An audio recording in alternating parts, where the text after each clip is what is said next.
మీరు గెలిచిన దానివల్ల తెలుగుదేశం ఇక్కడ లాభపడుద్ది, తెలుగుదేశానికి కూడా సంతోషమే.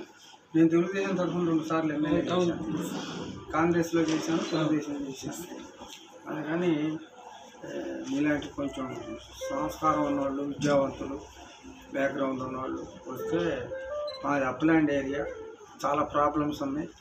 ఈ ప్రాబ్లమ్స్లో సాగర్ వాటర్ ఉందనే కానీ రాదు, సుబాబులు ఇవన్నీ ఉన్నాయి. మనం మాట్లాడుకుందాం. తర్వాత కొంచెం గట్టిగా పని చేసేవాళ్ళు మన అవసరం ఉంది. మన కాన్షియన్సీ అవ్వాలా, మా కాన్షియన్సీ కాదు, మన కాన్షియన్సీ కావాలి. ఇప్పుడు జనసేన నుండి పల్లె పతాన జనసేన అని నందిగామలోని రూరల్ 16 గ్రామాలు తిరిగేశాను. ఇప్పుడు ఈరోజు నుండి కంచిక్చర్ల స్టార్ట్ చేస్తున్నాము.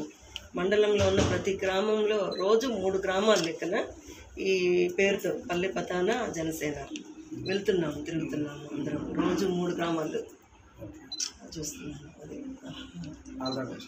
ఊరు ఇదైనా పేరుకు అయిపోవడం, కానీ నా పుట్టిల్లు నాకంతా అనాసరం. అనాసరంలో ఒకసారి నేను కంటెస్ట్ చేస్తే నాకు ఊరు మొత్తం వచ్చింది. 23 ఓట్లే నా యాంటీ పార్టీకి పడ్డాయి. దానివల్లే నేను గెలిచినప్పుడు సాయి గారి అనాసారంలో శాషయ్య గారు అని, మల్లయ్య గారు అని ఉండేవాళ్ళు. వాళ్ళిద్దరూ నా సొంత అన్నదమ్ములు అనేవాళ్ళు.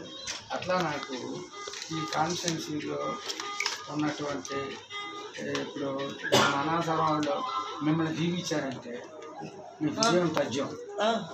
నిజమే అది.